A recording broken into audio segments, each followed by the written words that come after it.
Residential farmhouse. Today I'm going to be creating some Valentine's Day wall decor. For my project today, I'm going to be using Redesign's new Ornate Minis frame mold here. As you can see, there's so many beautiful designs, and the miniature Grace mold, which also has some stunning frame designs to choose from.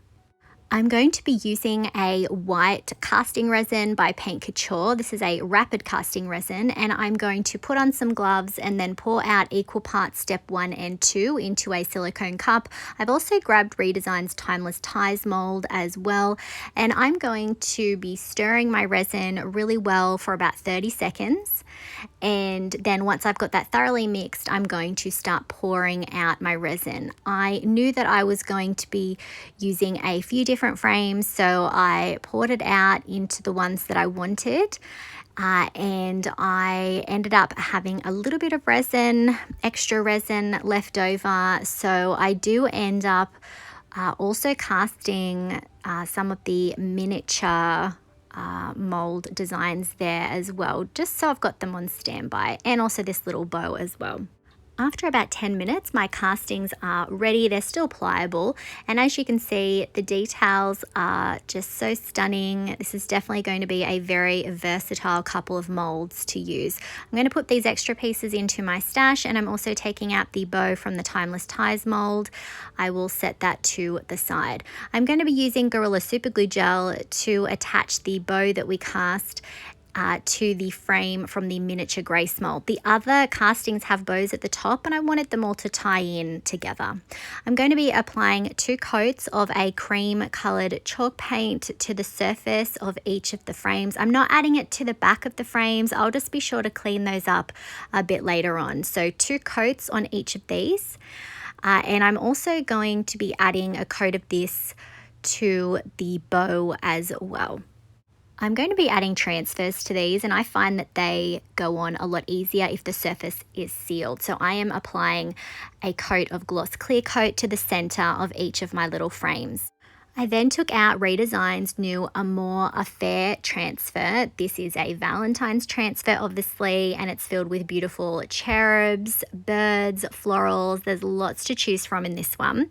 And I am going to be selecting the smaller cherubs there, as they will fit perfectly in the smaller frame. So I'm selecting 3 that are going to go in the center of each.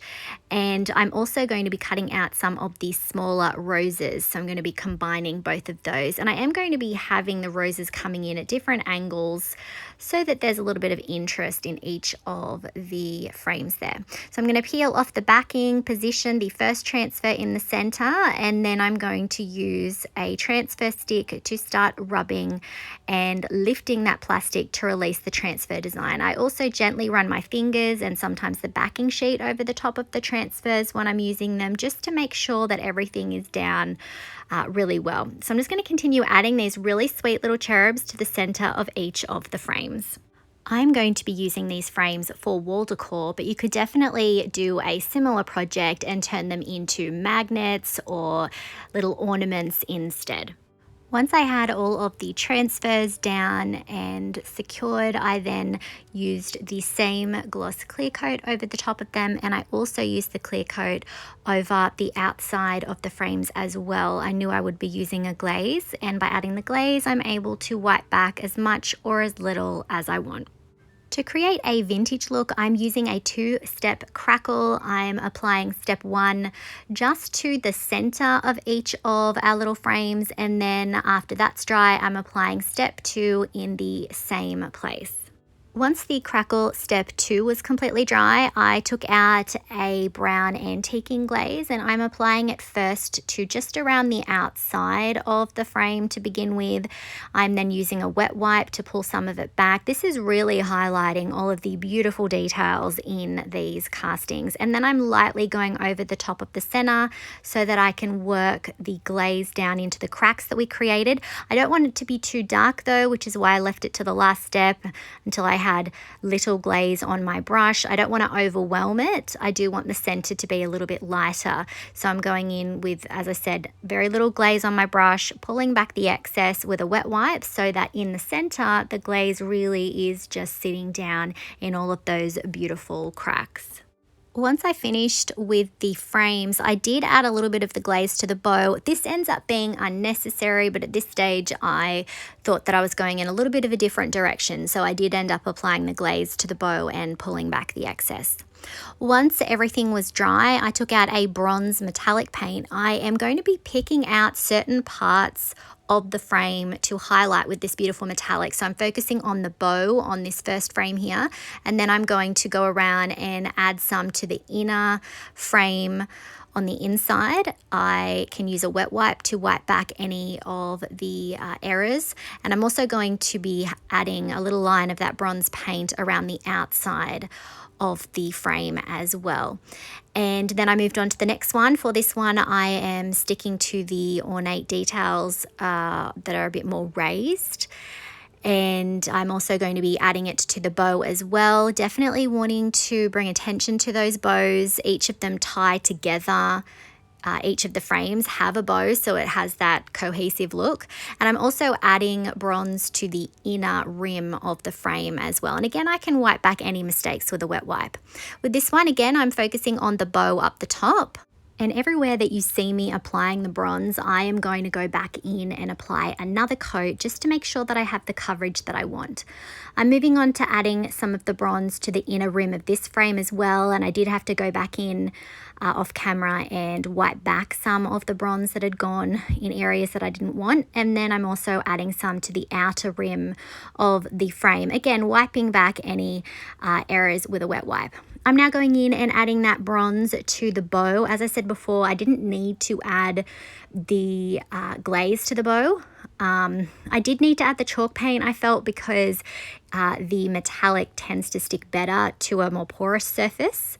So I'm going to do 2 coats on this as well. Finally, when that was all dry, I took out this red velvet ribbon.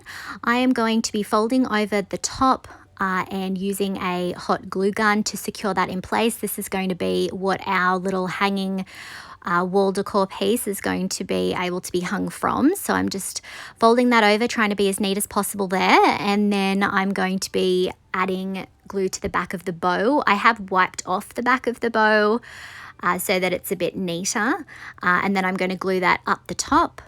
And then once that's in place, I'm going to start adding the frame. So I'm adding this little one here. This time I'm adding a line of glue down the back of the frame. And again, this is just a decor piece. I'm using hot glue. You could definitely use super glue if you wanted. If you're going to make these to sell, I would definitely recommend using both. So I'm just going to be applying glue to the last frame that's going to go down the bottom. And then I'm going to cut off the excess ribbon, add a little bit more glue on the back, and fold that ribbon back on itself for a tidy look. And here's a look at our finished Valentine's wall decor. I just love the molds and transfers from Redesign's new release. I think that they go perfectly together. Let me know what you think of this in the comments.